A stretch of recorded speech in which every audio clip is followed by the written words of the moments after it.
Welcome student to class number 3 in C plus plus video series. ठीक है, और जैसे कि मैंने लास्ट वीडियो में बताया था कि मैं अब आपको जो है कुछ डेटा टाइप्स पढ़ाऊंगा। तो डेटा टाइप्स के लिए मैंने एक ये वीडियो जो है आपको स्लाइड्स वगैरह बनाई है आपके लिए। ठीक है, थोड़ा थ्योरेटिकल में पढ़ा देता हूँ आपको डेटा टाइप्स क्या होती है ताकि मुझे समझाने में आसानी हो। उसके बाद मैं आपको दोबारा से विजुअल स्टूडियो कोड पे लेकर आ जाऊंगा और इसके ऊपर फिर से हम जो पीपीटी पे हम पढ़ रहे हैं उस पीपीटी की हम फिर से जो है वो कर लेंगे, प्रैक्टिस कर लेंगे विजुअल स्टूडियो कोड पे। तो थोड़ा सा जो है स्टूडेंट हम इंट्रोडक्शन लेते हैं डेटा टाइप्स क्या होती है, किसे कहते हैं। बेसिकली डेटा टाइप जो है आपकी आइडेंटिफायर होती है कि मैंने जो है क्या करना है। ठीक है, मिसाल के तौर पर अगर मैं कहूं कि जनाब आप लिखो पेट्रोल की प्राइस लिखो, ठीक है, तो उसकी कोई एक डेटा टाइप होगी पेट्रोल की प्राइस लिखना। मैं ये कहता हूं कि भाई आपका नाम क्या है, मेरा नाम जवाद है, तो जवाद किसी वेरिएबल में जाएगा और उसकी डेटा टाइप क्या होगी। तो ये तमाम की तमाम चीजें जो है आइडेंटिफायर कहलाते हैं। ठीक है, अब देखिए स्टूडेंट के डेटा टाइप जो है इस तरीके से लिखे जा सकते हैं, जैसे कि 12 + 2, तो ये 12 क्या है, इंटीजर है। और ये लिखा हुआ माइक, ठीक है, माइक लिखा हुआ, इस माइक का जो आप कह लें कि डेटा टाइप है ये स्ट्रिंग होगी। ठीक है, इस तरीके से जो है ये डेटा टाइप्स वगैरह होती हैं। जो डेटा टाइप होती हैं आपकी नंबर होती हैं, जो कि जो भी नंबर हो, चाहे वह होल नंबर हो, फ्लोटिंग नंबर हो, डेसिमल नंबर हो, वो सारे के सारे न्यूमेरिक डेटा टाइप कहलाती हैं। और जो डबल कोड के अंदर लिखी जाए वो स्ट्रिंग्स कहलाती हैं। जो सिंगल कोड के अंदर लिखी जाए वो कैरेक्टर डेटा टाइप कहलाती हैं। और जो ट्रू फॉल्स में लिखी जाए वो बूलियंस डेटा टाइप कहलाती हैं। मिसाल के तौर पर भाई आपसे सवाल पूछा जाए कि आप शादीशुदा हैं, तो आपका जवाब या तो हाँ में आएगा या फिर ना में आएगा। ठीक है, तो इस तरह की जो चीजें हैं वो हम बूलियन डेटा टाइप में लिखते हैं। तो जो न्यूमेरिक डेटा टाइप होती है वो होल नंबर होता है बेसिकली।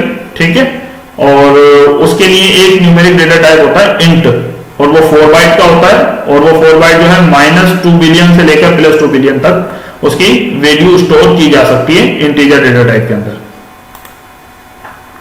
और अगर आप इंटीजर को अनसाइन कर दें तो वो 0 से लेकर 4 बिलियन तक जो है उसकी डेटा टाइप की वैल्यू दी जा सकती है। ठीक है, तो इसको थ्योरी को मैं यहाँ पे जो थोड़ा सा रोकता हूँ और इसका मैं मतलब थोड़ा सा समझा देता हूँ आपको। मैं देखिए स्टूडेंट, जो मैंने लास्ट टाइम कोड किया था उसको मैं रिमूव कर रहा हूँ। ठीक है, रिमूव करने के बाद मैं यहाँ पर कहता हूँ कि जनाबी वाला मैं इंटीजर लेता हूँ, यानी कि डेटा टाइप ली मैंने, और मैं यहाँ पे लिखता हूँ मेरी एज बताओ क्या है। तो यहाँ पर हम एज लिख देते हैं, मिसाल के तौर पर 30 कर देते हैं। ठीक है, तो हमने एक डेटा टाइप ली इंट और उसका नाम दिया एज, ये असाइनमेंट दिया हमने, असाइनमेंट ऑपरेटर है ये, और उसको वैल्यू दे दी 30। अब आपने क्या किया है कि 30 जो है आपने अपनी एज बता दी। ठीक है, और वो उस एज को आपने क्या दिया है, होल नंबर दिया है।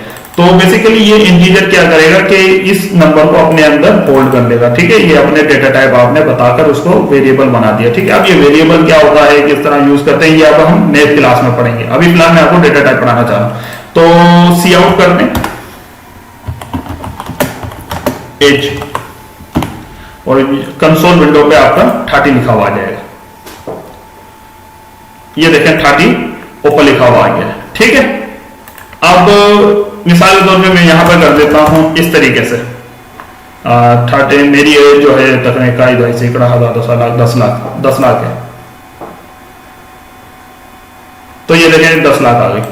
तो इसकी एक लिमिट है स्टूडेंट, ठीक है ना। तो अगर मैं इसको लिमिट से ज्यादा कर दूं तो वो ये नहीं करेगा। अब मैं ये करना चाह रहा था अनसाइन का, अनसाइन। ठीक है, अनसाइन का मतलब ये कि अगर इसे ये अपने अंदर अगर पहले 2 बिलियन तक जो है वैल्यू ले सकता था, तो अनसाइन लिखने की मदद से अब ये 4 बिलियन तक की वैल्यू ले सकता है। लेकिन अब शर्त ये है अनसाइन लगाने की वजह से कि अब आप माइनस में वैल्यू नहीं दे सकते। ठीक है, अगर आपने कोई वैल्यू माइनस में देनी थी तो आपने फिर ये अनसाइन हटाना पड़ेगा। ठीक है, अब आप माइनस में वैल्यू दे सकते हैं। लेकिन जब आप माइनस में वैल्यू देंगे तो अब आपकी जो वैल्यू का जो साइज है, यानी आपका जो वेरिएबल का साइज है वो कम हो जाएगा। यानी कि आप अनसाइन लिखेंगे तो 4 बिलियन तक की वैल्यू आप इस वेरिएबल में सेव कर सकते हैं, और अगर आप अनसाइन नहीं लिखेंगे तो आप -2 बिलियन से लेकर +2 बिलियन तक जो है वैल्यू अपने वेरिएबल के अंदर सेव कर सकते हैं। सिंपल सा ये मतलब था। आगे चलते हैं। इसके अलावा जो है ये देखें, ये यहाँ पर जो है बेसिकली करके भी बताया गया है, और अनसाइंड में जो है 3-4 बिलियन तक हो जाता है। और इसके अलावा एक डेटा टाइप होती है फ्लोट होती है, डबल होती है। उसकी जो आपकी जो मेमोरी बाइट होता है, मेमोरी में जब हम ये डेटा टाइप यूज करते हैं तो मेमोरी के अंदर 8 बाइट का डेटा, यानी कि 8 बाइट से बनाएंगे आपका वो 8 बाइट का मतलब 8 बाइट है, सॉरी, और 8 बिट का मतलब जो है 1 बाइट होता है। तो 8 बाइट की जो है मेमोरी आपकी कंज्यूम हो जाती है। ठीक है, अब ये फ्लोट और डबल वैल्यू किस तरीके से बनाते हैं ये मैं आपको बताता हूं। यहां पर आते हैं और इस दफा हम कहते हैं कि जनाब फ्लोट पेट्रोल प्राइस। ठीक है, float petrol price is equal to 117.55। ठीक है स्टूडेंट, तो स्टूडेंट देखें, जब भी आपने अगर पॉइंट वाली वैल्यू यूज करनी है तो आपने डेटा टाइप फ्लोट यूज करना होगा। ठीक है, फ्लोट यूज करना होगा, या फिर आप यहाँ पे डबल ले लें वगैरह। ठीक है, फ्लोट और डबल का जो है अलग अलग साइज होता है। फ्लोट का आई थिंक होता है 4 बाइट और डबल का होता है 8 बाइट। ठीक है, तो इस तरीके से जो है ये अपना अपना एक साइज रखते हैं। तो अगर मैं इसे सी आउट करते हैं हम पेट्रोल प्राइस को,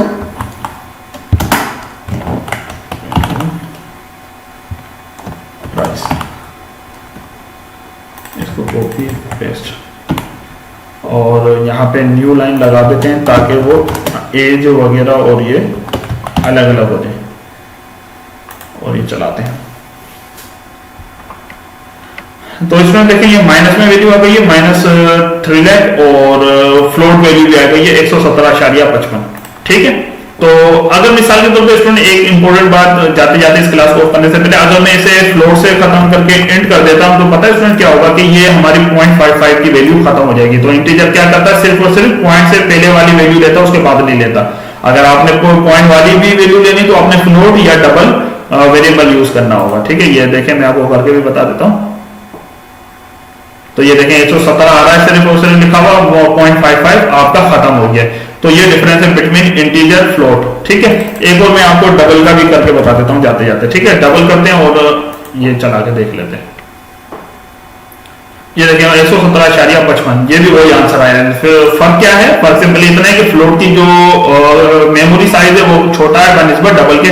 अगर आपकी बहुत बड़ी वैल्यू है, इस तरह के करके कोई वैल्यू है आपकी, तो आप डबल में दें, अदरवाइज जो है आप जो है अगर छोटी मोटी वैल्यू तो फ्लोट भी चल जाता है। तो ये देखिए आपकी 1.17547 E+16 लिखा हुआ है।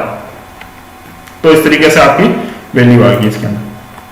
तो स्टूडेंट ये यहाँ पे मैं वीडियो को पॉज करता हूँ। उम्मीद है आपको डेटा टाइप जो मैंने पढ़ाई है वो समझ में आई होगी। कुछ भी सवाल वगैरह है आपका तो कमेंट सेक्शन में मुझसे जरूर पूछें, मैं इंशाल्लाह कोशिश करूंगा मुकम्मल और बेहतर से बेहतर जवाब देने का। तब तक के लिए अल्लाह हाफिज।